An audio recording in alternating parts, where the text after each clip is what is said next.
જય આદિવાસી, જય જોહાર, ઉલ ગુલાન, ઉલ ગુલાન જિંદાબાદ, ઉલ ગુલાન જિંદાબાદ, જિંદાબાદ બોલો જિંદાબાદ। પાછળ વાળા ભાઈઓ ભૂખ લાગી છે કે શું? થાકી ગયા કે શું? ઉલ ગુલાન જિંદાબાદ, ઉલ ગુલાન જિંદાબાદ, ઉલ ગુલાન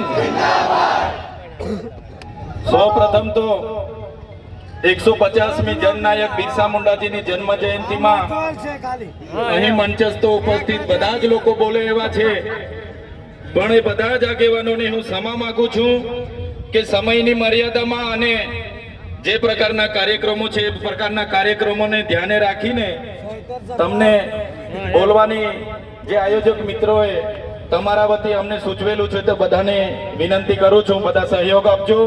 સાથે સાથે મંચસ્થ તમામ આગેવાનો, મારા સાથી સિનિયર ધારાસભ્ય અને હર હંમેશ સંઘર્ષશીલ એવા આનંદભાઈ પટેલ સાહેબ માટે જોરદાર તાળીઓ પાડ લઈએ।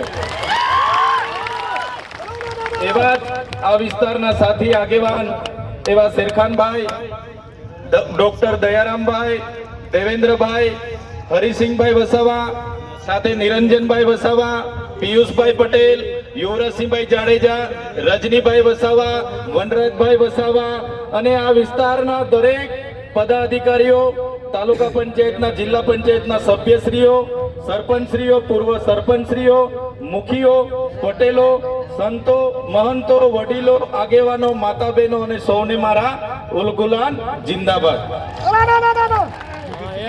સાથીઓ, બિરસા મુંડાની વાત આગળના આપણા વક્તા આનંદભાઈએ કરી। 1875માં ખોટી જિલ્લાના ઉલહતુ ગામમાં થયો એક સામાન્ય પરિવારમાંથી એમણે તે વખતે જોયું કે અંગ્રેજો દ્વારા આપણા આદિવાસીઓની જળ, જંગલ, જમીન પર તરાપ મારવામાં આવે છે, આદિવાસીઓ પર કરવેરા નાખવામાં આવે છે અને 1899માં મુંડા વિદ્રોહ અંગ્રેજો સામે થયો, એની નેતાગીરી બિરસા મુંડાજીએ લીધી અને એમાં એમની ધરપકડ કરવામાં આવી।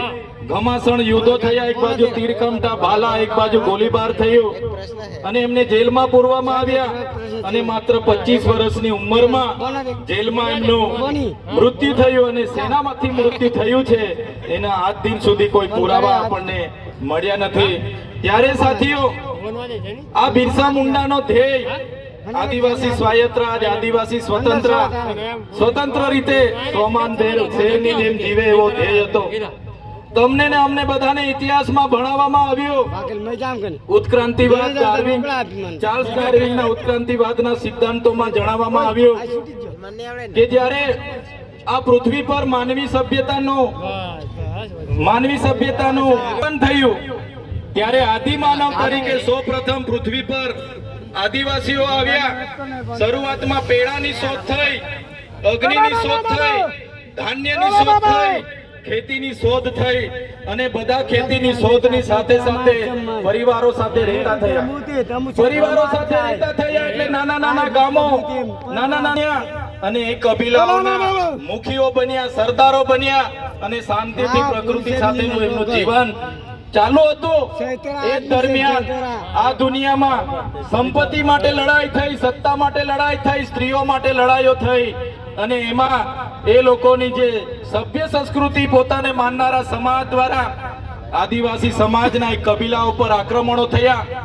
સામદામ દંડ ભેદ નીતિના